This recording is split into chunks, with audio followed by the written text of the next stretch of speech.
While Rutherford has kept his eye on the university from close by, not all alumni have stayed on the prairie. We promised you coast to coast, so here we are in sunny Southern California. Bradley University graduates are turning up here in some very interesting places. Now, when you think Southern California, you think show business. So it should come as no surprise that our first stop is Beverly Hills. Just 2 blocks from the world-famous Rodeo Drive, you'll find Dr. Lillian Glass, Bradley class of 1974. I wanted to be a speech pathologist ever since I was 15 years old.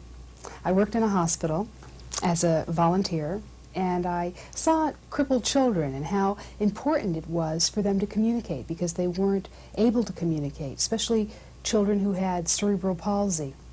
And I wanted, more than anything in the world, to be a speech pathologist. And so I looked in a college catalog, and they had that Bradley was very good in speech pathology and that it had its own school. So I applied, and the rest is history. They inspired me, they encouraged me. They also had a great clinical program where one could learn about how to do therapy. So I was very pleased with what I had learned with the academics and with the practical experience. Oh, you still can't open your mouth. You still have the TMJ thing? Well, now it's worse. Because what happened is when they wire it, I had to stay with a wire for a long time. And they fixed it so good that now we should fix the whole.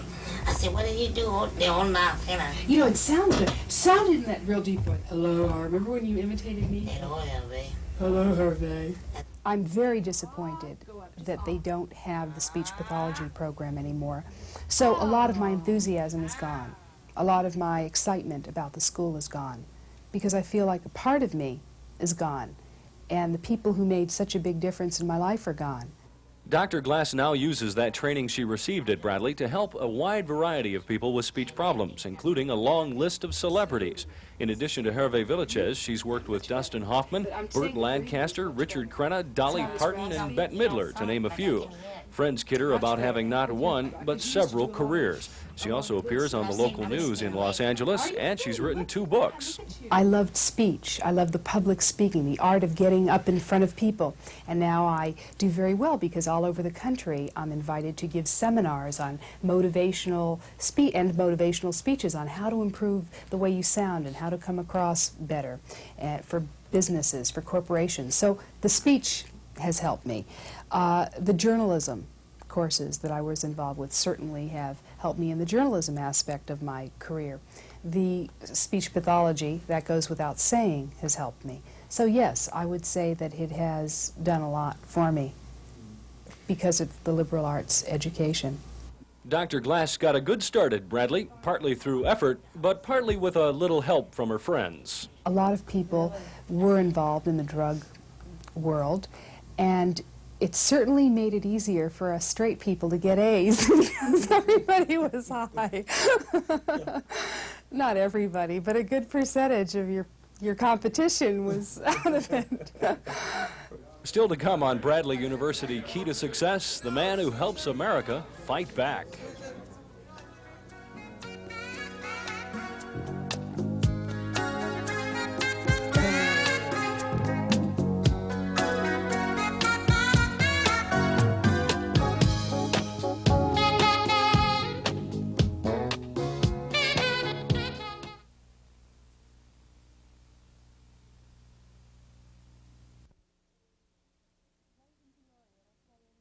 If it plays in Peoria, it'll play anywhere.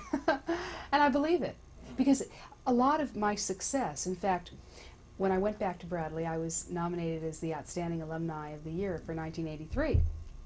And some of my professors and friends who had seen me, and they hadn't seen me in 9 years, they said, "You're the same, you're only better." And I think that I developed a lot of these skills at Bradley.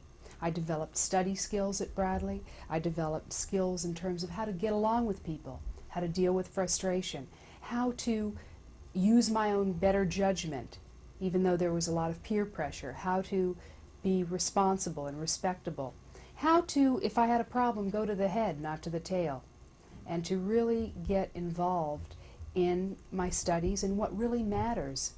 Priorities, help me set priorities. So it was a very good education. There were disappointments, as there are in any situation. I can't say, oh, it was fabulous, and you know, of course there are disappointments. You know, you work real hard, you don't get the right grade, or you, you know, you have love life crises, but you deal with it, and it's wonderful because you're around all these other kids who have the same problems you do. And then you learn about, especially in the dormitory life, you learn about backgrounds, and you learn how important it is to communicate, how lucky you are to have the parents that you've had, and to be the person that you are. Now, you mentioned this social life kind of thing. You and I both have been to a smaller school and a bigger school. Yes. What are some of the advantages or disadvantages of attending a small to medium-sized school like Bradley? Okay, well, subsequent to Bradley, I attended two very large schools, the University of Michigan, where I got my master's degree, and the University of Minnesota, where I got my PhD, and UCLA Medical Center, where I got my postdoctorate. I think that Bradley is good to start for a beginner because you don't get lost, because you're not just a number. It also depends on the department. I don't think you should just go to college to go to college. I think you should go to college with a purpose. If you want to be an engineer, go to a school that has a good engineering department. If you want to be a speech pathologist, go to a school to get those skills to enable you to get a job out there. But to just go and get an education, I think, is a thing of the past. Do you think that there's a place in this, you know, increasing age of specialization for, you know, the small private liberal arts institution? And I include Bradley in that, even though it's not that small. Absolutely, absolutely. I think that it's a good school if you make it a good school. It's what you put into it. If you put effort into it, you'll have a lot of opportunities there. It was very different for me coming from Miami, which had a little southern flavor. You had a little East Coast flavor, and it was very, very difficult to, or not, I shouldn't say difficult, it was very different for me to see land and corn and cows and farmers and people who had a different lifestyle, but I appreciated that. And I remember smelling the brewery, but it was a great experience in terms of taking an opportunity and making the most of it. I was really fortunate at Bradley. I was one of the 10 top college women that was selected for Glamour magazine, and that was really exciting to represent Bradley. It put Bradley on the map in 1974 because people became more aware of it. I did a lot of things at Bradley that I do now, and it was a good training ground for me. What are some of your memories of the campus? That was a very turbulent time. Do you have any specific instances or impressions that remain with you, you know, to this day? Well, it was a turbulent time. It was a time where there was a lot of unrest. It was a lot of closeness. People were casual. There was a lot of togetherness. The people from the East Coast got together with the people from the West Coast, who got together with the people from the Midwest. It was very unified. People really had a common cause, which was peace. People, yes, there was a lot of drugs during that time period. I didn't get involved in it, but a lot of people were involved in the drug world, and it certainly made it easier for us straight people to get A's because everybody was high. Not everybody, but a good percentage of your competition was out of it. Well, surely that's not the only reason you succeeded. No. Were you a terrifically self-motivated person when you went there, or is that something that, you know, Bradley may have instilled or developed? Oh no, I was pretty self-motivated. In high school, I was very active in high school and very involved in journalism. And it was interesting because I was very, very involved in journalism in high school, in the yearbook, and everybody thought, oh, you're going to be a journalist. And then I went to Bradley. I said, no, I'm going to be speech pathologist. And so now I have the best of both worlds because I'm a journalist, speech pathologist. I have a private practice in Beverly Hills, and I see a lot of people with speech problems, a lot of celebrities, a lot of politicians, sports figures. And I also have a spot on the news in Los Angeles, local news, where I do segments called Your Total Image on self-help and how to feel better about yourself and how to communicate your inwards outward, so to speak. Did you find that while you were at Bradley that there were the beginnings of these, it refers to in one of the clippings about you, you don't have a career, you have careers, Right. plural. Did you find that there were the beginnings of these things at Bradley, and did the fact that it was a liberal arts institution encourage you to branch out into many ways, different areas? No, I don't think it had anything to do with the liberal arts education, but then I can't say that. No, okay, let me answer that again. I'd say yes, because I loved speech. I loved the public speaking, the art of getting up in front of people.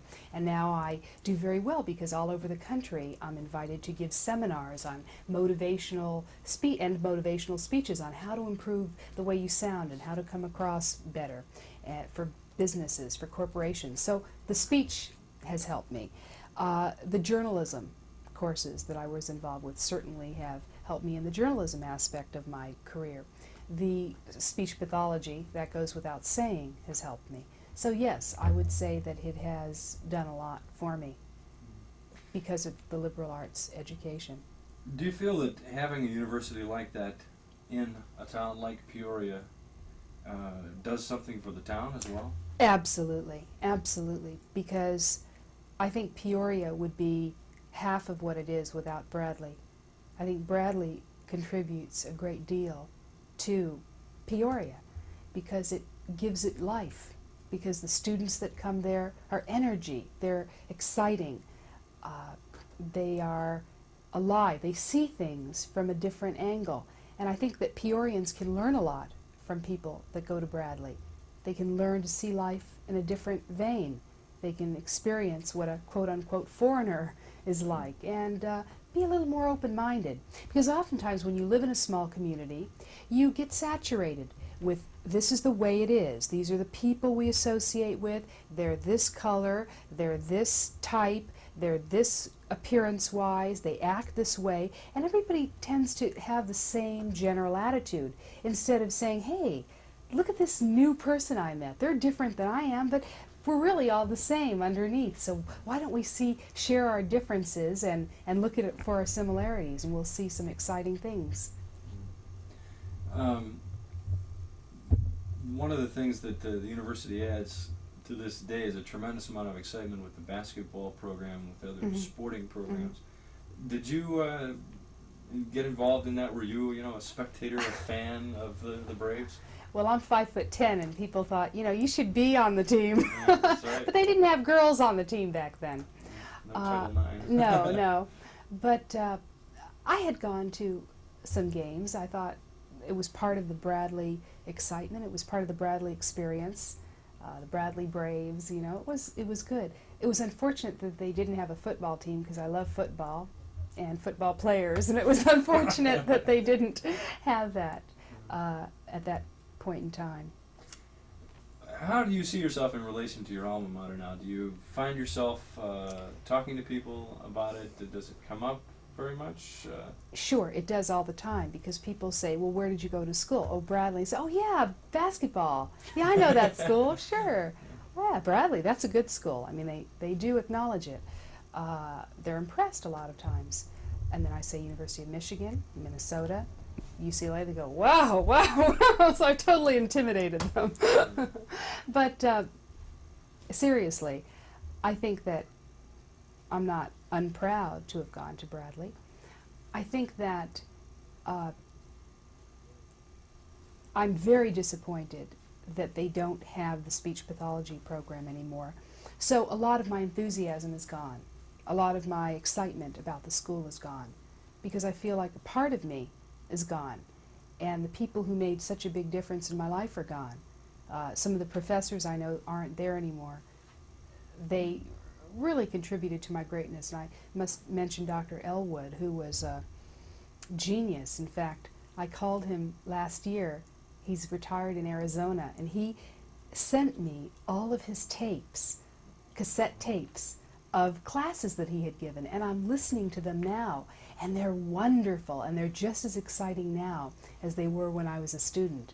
I feel the education was great that I received there because I took advantage of it. And it's all what you do with it. If you take advantage of the education, it's great. If you don't, it's not great. It's also interesting because having been a professor, I've been a professor at USC, the University of Southern California, and students are a lot different now than they were when I was a student. So I really can't say what are students like at Bradley now because I don't know. Now they talk back to you. They don't do that. We would never talk back to our professors then. We'd be, sent out. Everything is grade grubby, grade conscious. They don't want to do a lot of work, but it's grade, grade, grade. So now you understand why I'm not a professor anymore and in the media and in private practice. Okay, let's let Bill get some cutaways of us. Great. No, I guess. I'm I'm out of graduate school not too long ago and being a teaching assistant. Boy. Oh, my Lord. I would get, I don't know, I was, maybe I'm like a snob or something about writing, but I would ask, I taught acting for non-theater majors, Sure. and I would get, people that were coming in there to fill a requirement, and I would say, hey, I want you to go to see a play, and I want you to write a 2 to 3 page criticism